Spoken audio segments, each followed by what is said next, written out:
नमस्कार, मैं हूं ओम वर्मा, फाउंडर सत्यमेव जयते यूएसए से। मेरे साथ इस वक्त दिल्ली पुलिस के एसीपी मिस्टर वीरेंद्र पुष्प जी हैं। सर नमस्कार, कैसे हैं आप? I am well sir. All right. मुझे आपका एक डायलॉग बड़ा अच्छा लगता है, थाने बंद होने चाहिए। I love this. यस। क्योंकि इसका मतलब है, यस। आप ये नहीं कहते कि थाने बंद होने चाहिए। थाने बंद होने का यहाँ मतलब है कि लोगों को कानून के बारे में थोड़ा सा एजुकेटेड होना जरूरी है। जब आपको कानून की बेसिक नॉलेज बढ़ती है तो इससे क्राइम को स्टॉप करने में बड़ी मदद मिलती है। जब स्कूलों में अगर बच्चों को बेसिक लॉ की नॉलेज मिलेगी तो उनको कानून के बारे में बहुत कुछ पता लगता है। नहीं तो जेल में एनजीओ जाके उन लोगों को एजुकेट करते हैं कि आपके राइट्स क्या हैं। तो क्या यस।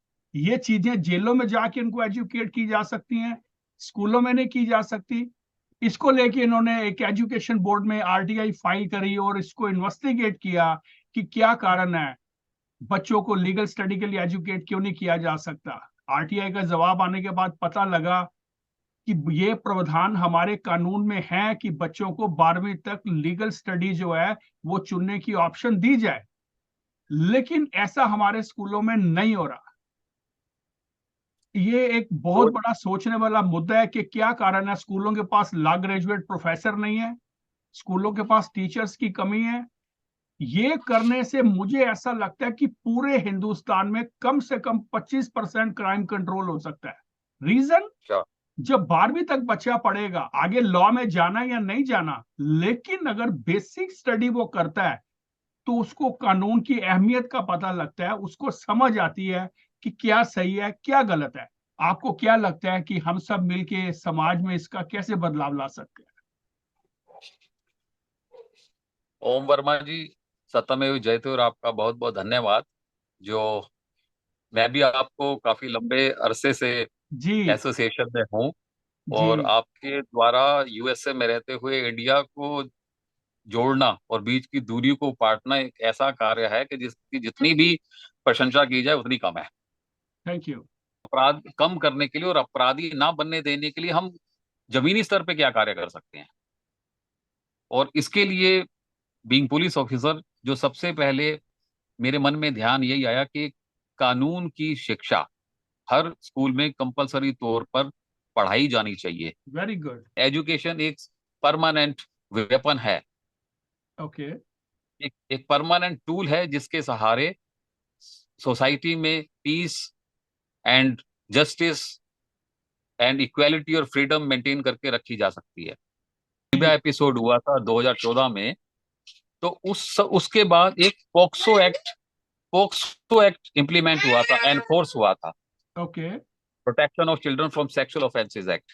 ओके। वो भी एक आई ओपनर था कि जो काम आज से 10 या 12 साल पहले हो जाना चाहिए था। I filed an application under right to information act. It was addressed to each and every schools in Delhi and India.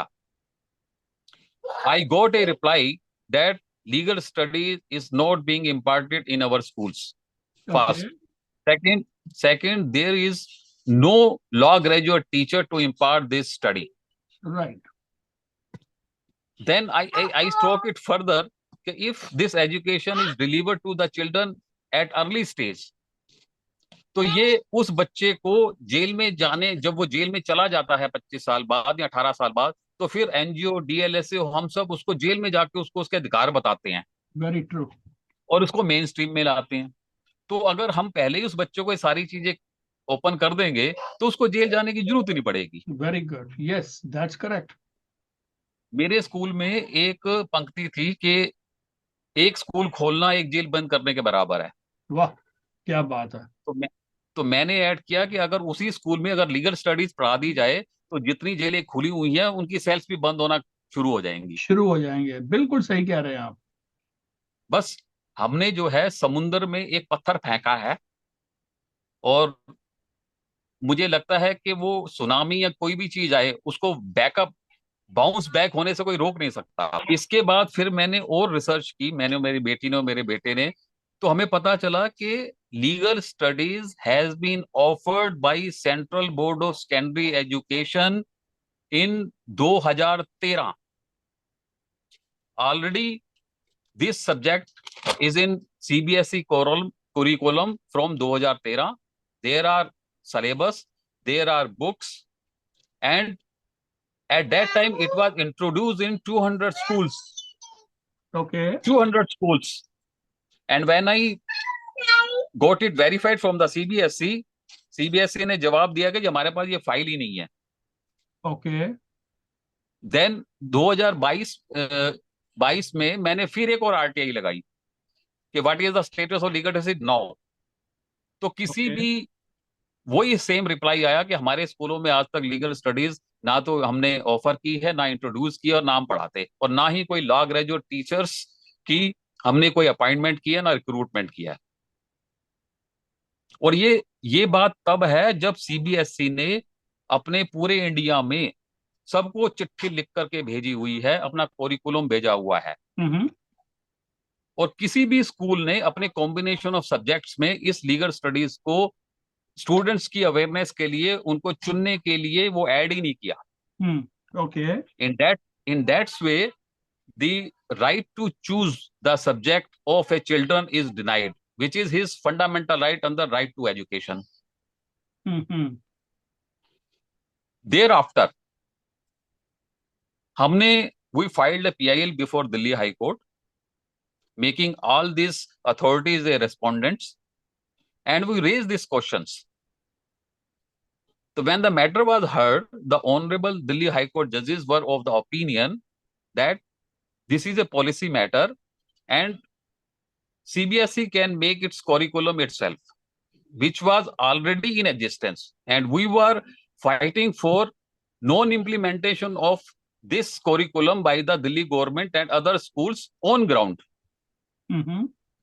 On further, when I checked it from my own sources, I came to know कि भाई ये legal studies का subject 2013 से ही दिल्ली के कुछ नामचीन private स्कूलों में बच्चों को पढ़ाया जा रहा है. ओके. अब आप समझ सकते हैं कि कुछ handful of schools are teaching legal studies in their school. अच्छा. And 60 lakhs of schools are deprived of this opportunity for their students. It's a shame. It's a shame. Yeah. अच्छा, दिल्ली के कुछ स्कूलों में ये पढ़ाया भी जा रहा है, और प्राइवेट स्कूलों में जो पैसे वाले लोग हैं वो बच्चों को पढ़ा रहे हैं. और ये जो हमारे जो बच्चे मीडियम क्लास के हैं, ये बेचारे लॉ स्कूल एडमिशन टेस्ट भी इस वजह से पास नहीं कर पाते क्योंकि उनके पास थोड़ी सी भी उसकी बैकग्राउंड नहीं, एजुकेशन नहीं है. एक नाम एसीपी वीरेंद्र पुष्प ऐसा आता है कि you are very close to community, और एक अच्छा पुलिस वाला वही होता है जो कम्युनिटी के दिल में अपनी जगह बनाए. मैंने कभी पब्लिक से मिलने में गुरेज नहीं किया, और मैंने केवल लॉ एंड ऑर्डर के अलावा, क्राइम कंट्रोल के अलावा कम्युनिटी पुलिस को जरूर प्रायोरिटी दी है. ये मैं जरूर कहूंगा. मैंने स्कूलों में जाकर के विजिट किया है, मैंने उन बच्चों से फ्रेंडशिप की है. मुझे दिल्ली पुलिस पे फक्र है कि उसने मुझे मौका दिया ऐसी जगहों पे काम करने का. और कम्युनिटी पुलिसिंग में पूरी दिल्ली पुलिस पीछे कभी नहीं रही है, अच्छे काम करती रही है. और आप जैसे समाज सेवी जो दिल से भारतीय हैं, रहे चाहे विदेश में रहे हैं, और इस तरीके की कंसर्न रखते हैं, और आपने सत्यमेव जयते यूएस से एक टीम वर्क बनाया है, और आपके पूरे इंडिया में आपने अच्छे शिक्षक, शिक्षिकाएं, पुलिस अफसर, डॉक्टर, पता नहीं अच्छे लोगों आपसे जुड़े हुए हैं. रेगुलर बेसिस पर आप शेयर करते हैं, विचार साझा करते हैं, बच्चों का मनोबल बढ़ाते हैं. तो आपके द्वारा जो मुझे ये सपोर्ट मिला है कि इस मुद्दे को पूरे हिंदुस्तान के साथ पूरे विश्व में फैलना चाहिए कि हमें हमारे बच्चों को एटलीस्ट 11वीं और 12वीं का जो सब्जेक्ट लगा हुआ है लीगल स्टडीज का, वो पढ़ाना है, और उसको भी हमने समाज की मेन स्ट्रीम में लाना है. कुछ पॉइंट्स आपने बहुत अच्छे निकाले हैं. Teachers, you have to understand, आपके बच्चे 11वीं 12वीं में जब पढ़ते हैं तो उनके पास अगर लॉ की बेसिक नॉलेज होगी तो वो कॉमन लॉ एडमिशन टेस्ट के लिए भी अपने आप को मेंटली तौर पे प्रिपेयर कर सकते हैं, अपने को अपना कैरियर लॉ में देख सकते हैं, और साथ साथ क्राइम से उनकी दूरियां बढ़ सकती हैं। मैं आपको ये बता दूं कि दिल्ली पुलिस के एसीपी वीरेंद्र पुष्प जी ने हिस्ट्री बना दी है। ये आपके लिए एक ऐसा एक सिग्नल आपको दे दिया है, आप उसको प्रिपेयर कीजिए। जहां तक सेंट्रल गवर्नमेंट का सवाल है, टीचर्स लाने हैं, लॉ ग्रेजुएट लाने हैं, प्रोफेसर लाने हैं, ये तो सरकारों का काम है, ये हमारा काम नहीं है। लेकिन इस पे आप फोकस कर सकते हैं। जैसे मेरे हिसाब से दिल्ली के जो बड़े बड़े महंगे स्कूल हैं, वहां तो पढ़ाया जा जी रहा है, क्योंकि they have G money, G G. Donation का पैसा आता था। मजदूर का बच्चा क्यों ना पढ़े। हाँ, मजदूर के बच्चे के लिए जो है ना, हम यही बात हम करना चाहते हैं कि एक मजदूर का बच्चा ये क्यों नहीं पढ़ सकता। सत्यमेव जयते, सत्यमेव जयते। Thank you from so USA much. To India.